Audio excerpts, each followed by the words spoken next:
Subscribe to our YouTube channel and press the bell icon to get the latest updates. ये तो सब जानते हैं कि द्रौपदी से अर्जुन का विवाह स्वयंवर में मिली जीत का परिणाम था, लेकिन द्रौपदी का विवाह पांचों पांडवों से मां कुंती के दिए आदेश के चलते हुआ। फिर भी द्रौपदी ने पांचों भाइयों के साथ पत्नी का धर्म निभाया था। द्रौपदी के अपमान के चलते छिड़े महाभारत को दुर्योधन के वध के बाद जीतकर पांडव खुश तो थे, लेकिन सर्वाधिक खुशी भीमसेन को थी। ऐसा इसलिए क्योंकि पांचों भाइयों में द्रौपदी से सर्वाधिक प्रेम भीम को था। यही कारण था कि भरी सभा में द्रौपदी के वस्त्र हरण के बाद भीमसेन ने दुर्योधन की जंघा तोड़ने और दुशासन की छाती फाड़कर रक्त पीने की सौगंध ली थी।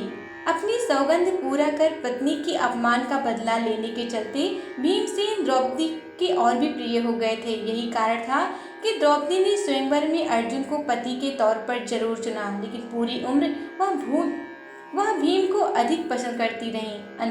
अंत समय में भी उन्होंने अर्जुन के बजाय भीम को ही अगले जन्म में अपने पति के तौर पर प्राप्त करने की इच्छा जताई।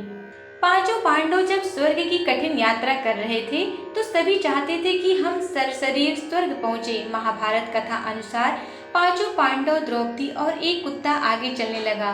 बद्रीनाथ से आगे बढ़ने पर सरस्वती नदी पार करने में द्रौपदी असहाय हो गई तो भीम ने बड़ी सी शिला उठाकर बीच नदी में फेंक दिया। इस पर चलकर द्रौपदी सरस्वती नदी पार कर सकी। कहा जाता है कि उत्तराखंड के इस माड़ा गांव में आज भी सरस्वती के उद्गम पर यह चट्टान दिखती है। इसे अब भीम पुल कहा जाता है। वहीं आगे बढ़कर फिर द्रौपदी लड़खड़ाकर गिरने लगी तो भीम का सहारा लेकर चलने लगी, लेकिन ज्यादा दूर नहीं चल पाई और फिर गिरने लगी। ऐसे में फिर भीम ने उन्हें संभाला। तब द्रौपदी ने कहा कि सभी भाइयों में भीम ने ही मुझे सबसे ज्यादा प्यार किया है और मैं भी उनसे बहुत प्रेम करती हूँ। अगले जन्म में भी मैं फिर से भीम की पत्नी बनना चाहूंगी। इसके बाद कठिन रास्ते पर गिरकर बेहाल द्रौपदी ने दम तोड़ दिया। थोड़ा आगे चलते ही भीम भी गिरकर मृत्यु को प्राप्त हो गए। Subscribe to our YouTube channel and press the bell icon to get the latest updates.